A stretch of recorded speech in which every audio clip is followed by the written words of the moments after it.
Good morning students, how are you dear. Mohan बेशक के online channel में आप लोगों का स्वागत है। बच्चों मैं आप लोगों को लासा की ओर पढ़ा रही हूँ और लासा की ओर इंटरेस्टिंग तो है अगर आप ध्यान से पढ़ोगे तो, क्योंकि इसको पढ़ते पढ़ते हम लोग को बहुत सारी जानकारियाँ मिलेगी। पिछले वीडियो में मैंने आप लोगों को बताया था डाढ़ी के बारे में। डाढ़ी सबसे खतरनाक स्थान है जहाँ पर डाकू जो है लोगों को पहले मार लेते थे, फिर मारने के बाद उनकी तलाशी लेते थे। तो डाढ़ी पार करने के बाद भी 16-17 किलोमीटर 16-17 मील की दूरी तय करनी बाकी थी।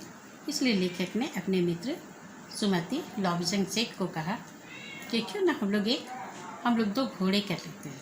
भिखारी के वेश में तो पैसा तो था ही, तो उन लोगों ने 2 घोड़े किराए पर ले लिए। परंतु लेखक जिस घोड़े पर बैठा था वो बहुत ही सुस्त घोड़ा था।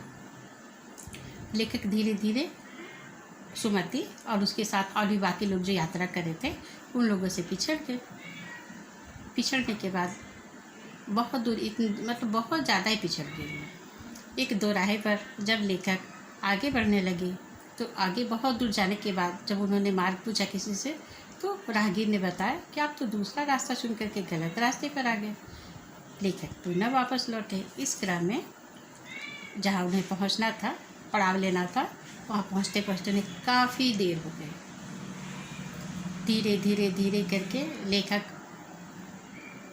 अपने घोड़े से बहुत परेशान थे, लेकिन चूँकि घोड़ा एक जीव है, लेखक उसको मारना नहीं चाहते थे। मारना भी नहीं चाहिए जीव जंतु को, तो लेखक उसे मारना नहीं चाहते थे। और धीरे धीरे घोड़ा इतना सुस्त हो गया कि लेखक को समझ में ही नहीं आ रहा था कि घोड़ा आगे जा रहा है कि पीछे जा रहा है। तो खैर किसी तरह से धीरे धीरे धीरे चलते चलते जब लेखक उस पड़ाव तक पहुँचे, वहाँ सुमति बहुत देर से बैठा, कई घंटों से बैठा लेखक का इंतज़ार कर रहा था। लेखक को देखते ही गुस्से से आग बबूला हो गया। लेखक ने व्यंग्य करते हुए कहा कि मंगोलों का मुँह तो वैसे ही लाल होता है। और जब ये सुमति जब गुस्से में था, लॉबजंग सिंह जब गुस्से में था, तब तो उसके चेहरे की लाली और बढ़ गई।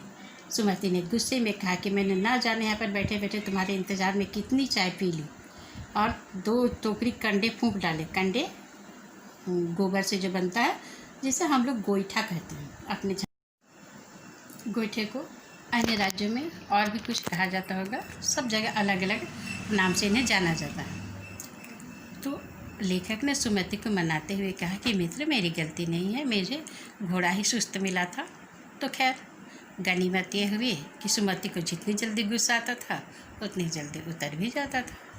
अब लेखक सुमति के साथ उस गांव में उन्होंने विश्राम करने का फैसला किया। उस गांव में सुमति के बहुत से यजमान किसे कहते हैं? पुरोहित या पंडित, जिसके घर में पूजा अर्चना कराता है और बदले में जिससे दक्षिणा प्राप्त होती है, दान दक्षिणा, वो यजमान होता है। तो यजमान के घर में रुके, उन्हें खाने के लिए पहले चाय सत्तू मिली और फिर रात को गर्मा गर्म थुक्पा मिला। थुक्पा किसे कहते हैं?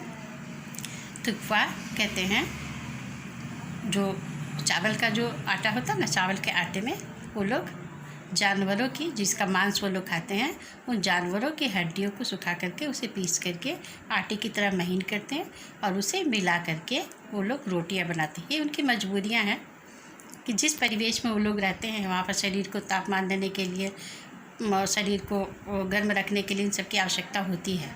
तो खैर वो गर्मा गर्म खाने को मिला। देखो बच्चों, जिस तरह का परिवेश, जिस तरह की भौगोलिक स्थिति होती है, खान पान, रहन सहन, वेशभूषा वैसी हो ही जाती है। क्योंकि राजस्थान के लोगों का जो खान पान, रहन सहन होगा वो केरल वालों का नहीं हो सकता है, बंगाल वालों का नहीं हो सकता। सब कुछ डिपेंड करता है वहाँ की भौगोलिक स्थिति पर, जियोग्राफिकल क्लाइमेट पर। तो खैर उन्होंने रात्रि विश्राम किया, वहीं पर के गर्मा गर्म थुक्पा मिला। आगे की कहानी हम लोग अगले वीडियो में देखते हैं।